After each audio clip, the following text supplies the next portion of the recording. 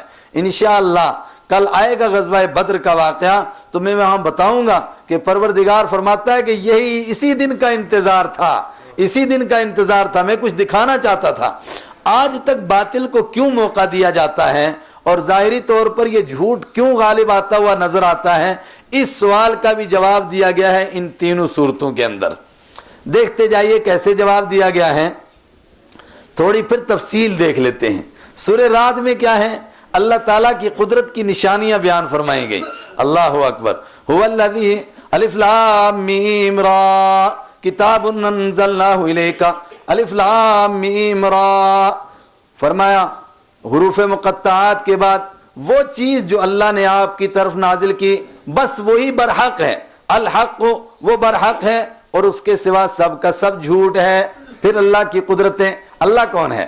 اللہ سخر الشمس والقمر، جس نے سورج کو مسخر کیا، جس نے چاند کو مسخر کیا، جس نے ستاروں کو کام میں لگایا۔ ثم استوى علی العرش، جو عرش پر مستوی ہوا، جس نے عرش پر تجلی فرمائی۔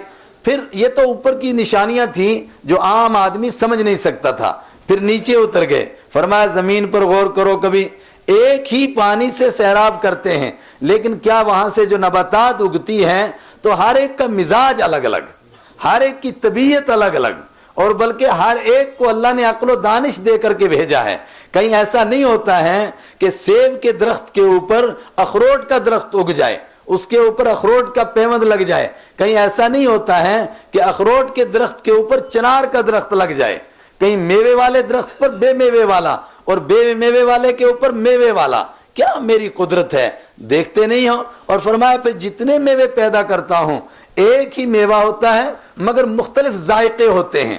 پھر یسقا من ماء واحد، ایک ہی پانی سے سیراب کیا جاتا ہے، لیکن کہیں بیج ڈالتے ہیں تو بیج سے ایک پودا نکلتا ہے اور کہیں بیج ڈالتے ہیں تو بیج سے 2 پودے نکلتے ہیں۔ یہ ساری اللہ کی قدرتیں بیان فرمائی، فرمایا یہ ساری میری نشانیاں، مگر دیکھو مکہ کے مشرکین کو ایک ہی مرغے کی ایک ٹانگ پکڑے ہوئے ہیں، کہتے ہیں وَيَقُولُ الَّذِينَ كَفَرُوا لَوْلَا أُنزِلَ عَلَيْهِ آيَةٌ مِّن رَّبِّهِ، اور کافر کہتے ہیں کہ اس کے اوپر کوئی نشانی کیوں نہیں اترتی، اگر یہ نبی ہے تو کوئی معجزہ کیوں نہیں دکھاتا؟ فرمایا یہ قرآن کیا کم معجزہ ہے؟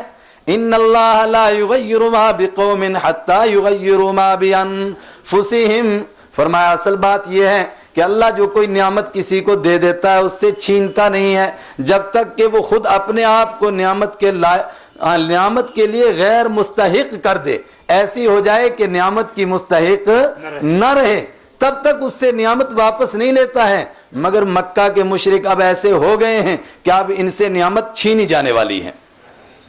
اور میرے ایمانی بھائیوں، آگے بڑھنے سے پہلے یہ وہ آیت ہیں جو جیسے اور بہت سارے مقامات ہیں نا قرآن پاک کے جس کا معنی ہم الٹا سمجھے۔ ابھی آ رہا ہے سورہ ابراہیم کی ابتدا یہاں سے ہو رہی ہے، الف لام را کتاب انزلناہ الیک لتخرج الناس من الظلمات الی النور، پیارے یہ کتاب ہم نے آپ کے اوپر نازل کی، کام کیا ہے اس کا؟ لتخرج الناس من الظلمات الی النور، تاکہ آپ لوگوں کو اندھیری سے نکالیں اور روشنی کی طرف لائیں۔ کیا کریں؟ بولو، سو تو نہیں گئے؟ اندھیری سے نکالیں اور روشنی کی طرف لائیں۔ سیدھا اس کا معنی تھا کہ کفر سے نکالیں ایمان میں لائیں، گمراہی سے نکالیں ہدایت میں لائیں، خرافات سے نکالیں ایمان کے نور میں لائیں، لیکن لوگوں نے اس کا الٹا معنی کرنے کی کوشش کی، نعوذ باللہ۔ نہیں سمجھے شاید آپ ہیں؟ ہماری ڈگریوں کی پیشانی پر نہیں لکھا ہوتا ہے، کوئی ڈانس کی ڈگری لے کر نکلتا ہے تو اس پر کیا لکھا ہوتا ہے؟ من الظلمات الی النور۔ اب تک یہ اندھیرے میں تھا، اب روشنی میں آیا، سبحان اللہ ہیں؟ کیا قرآن کو کہاں فٹ کیا جا رہا ہے؟ کوئی اور کسی بکواس کی ڈگری لے کر کے نکلے اس کی پیشانی پر بھی یہی لکھا جاتا ہے، حالانکہ من الظلمات الی النور کا کیسا سیدھا معنی تھا۔ ایسے ہی یہ آیت بھی ہے، ان اللہ لا یغیر ما بقوم حتی یغیروا ما بانفسہم، فرمایا اللہ تعالیٰ بدلتا نہیں ہے ما بقوم، اس چیز کو جو کسی قوم کو دے چکا ہوتا ہے، حتی یغیروا ما بانفسہم، یہاں تک کہ وہ قوم بدل نہ دے اس چیز کو، ما بانفسہم، جو ان کے اندر ہوتا ہے۔ اور لوگوں نے اس کا الٹا معنی کیا کرنے کی کوشش کی کہ خدا کسی قوم کو ترقی نہیں دیتا ہے، کہتے ہیں بلی کو خواب میں بھی چھیچڑے نظر آتے ہیں، وہ خواب دیکھتی ہے تب بھی سوچتی ہے گوشت کھا رہی ہے، تو کہ دنیا کی ہوس ہمیں لگائی گئی ہے، روٹی کپڑا اور مکان، تو ہم کو قرآن میں بھی وہی دنیا نظر آئی، تو ہمیں یہ نظر آیا کہ اللہ تعالیٰ یہ بتا رہا ہے کہ خدا نے آج تک اس قوم کی حالت نہیں بدلی جس کو نہ ہو خود اپنی حالت بدلنے کا احساس۔ جب تک ہم ترقی پر نہ چلیں اللہ تعالیٰ بھی ترقی عطا نہیں فرماتا ہے۔ بھائی ترقی اللہ عطا کرتا ہے کہ نہیں کرتا وہ ایک دوسرا مضمون ہے، مگر قرآن کی آیت کا اس سے تو کوئی تعلق، بولو ہے کوئی تعلق؟ ان اللہ لا یغیر ما بقوم، اور خود قرآن پاک کی تفسیر قرآن سے پوچھو۔ اس سے پہلے سورہ انفال میں ایک آیت گزر گئی ہے، وہاں فرماتا ہے اللہ تعالیٰ ذالک بان اللہ لم یک مغیرا بنعمت انعمها علی قوم، اب یہاں کیا کرو گے؟ ذالک بان اللہ لم یک مغیرا بنعمت انعمها علی قوم، فرمایا اللہ تعالیٰ جو نعمت کسی قوم کو دے دیتا ہے اس سے چھینتا نہیں ہے۔ کب چھینتا ہے؟ جب وہ قوم اس کے لیے مستحق ہی نہ رہے۔ اور اشارہ کیا تھا مکہ کے مشرکین کو اور یہودیوں کو اور عیسائیوں کو کہ تمہیں میں نے بہت نعمتیں دی ہیں مگر اب تم میری نعمت کے مستحق نہیں رہے۔ پھر اللہ کی کچھ نعمتیں بیان فرمائیں اور اس کے بعد فرمایا لہو دعوت الحق، فرمایا یہ اللہ جس جو راہ ہے، اللہ یعلم ما تحمل كل انثى وما تغيض الارحام وما تزداد وكل شيء عنده بمقدار، عالم الغيب والشهادة الكبير المتعال، سواء منكم من نسر القول ومن جهر به ومن هو مستخف بالليل والنهار۔ یہ ساری اس کی صفتیں بیان کی جا رہی۔ فرمایا اللہ اس کو کہتے ہیں کہ پوری دنیا کے اندر کس کس مادہ کے پیٹ میں کیا ہے سب کو جانتا ہے، اور اتنا ہی نہیں جانتا کہ مادہ میں کیا ہے، وما تغیض الارحام، جو پیٹ سکڑتے ہیں جو بڑھتے ہیں اس کے اندر جو بچہ ہے اس کو کتنی خوراک کی ضرورت ہے، اس کو کیسی خوراک ملنی چاہیے وہ بھی سب جانتا ہے، اور سب کا اس نے انتظام کر رکھا ہے۔ عالم الغیب والشہادہ، تم ظاہر کرو کوئی بات اس کو بھی جانتا ہے، چھپا کر رکھو اس کو بھی جانتا ہے۔ مستخفٍ باللیل وسارب بالنہار، کوئی رات کی اندھیری میں چلے، کوئی کالی چیونٹی کالی رات میں چلے تو چلتے ہوئے اس کے پاؤں کی کھٹ کھٹ کو بھی وہ سنتا ہے اور اس کو بھی دیکھتا ہے۔ وَسَارِبٌ بِالنَّهَارِ، اور کوئی دن دہاڑے چلے فرمایا اس کو بھی دیکھتا ہے۔ لَهُ مُعَقِّبَاتٌ مِّن بَيْنِ يَدَيْهِ وَمِنْ خَلْفِهِ يَحْفَظُونَهُ مِنْ أَمْرِ اللَّهِ، فرمایا کبھی غور نہیں کیا تم سو جاتے ہو اور کان کھلے ناک کھلے ہیں، یہ سارے سوراخ کھلے ہیں، کون تمہاری حفاظت کرتا ہے؟ ایسے وقت میں کیڑے مکوڑے اندر کیوں نہیں جاتے ہیں؟ لَهُ مُعَقِّبَاتٌ مِّن بَيْنِ يَدَيْهِ وَمِنْ خَلْفِهِ يَحْفَظُونَهُ مِنْ أَمْرِ اللَّهِ، یہ ہے اللہ جس کی یہ صفات ہیں۔ لَهُ دعوت الحق، سچی دعوت اسی کے لیے ہے، سچی پکار اسی کے لیے ہے، سچی دعا اسی کے لیے ہے۔ اگر تم چاہتے ہو کہ تمہاری دعا قبول ہو تو بس اسی سے مانگو۔ والذین تدعون من دونہ لا یستجیبون، فرمایا اور اس کو چھوڑ کر کے تم جس سے بھی مانگو گے، والذین جس سے بھی مانگو گے، لا یستجیبون، ان میں سے کوئی تمہاری دعا قبول نہیں کرے گا۔ بلکہ کیا فرمایا؟ فرمایا کیسا ہے وہ؟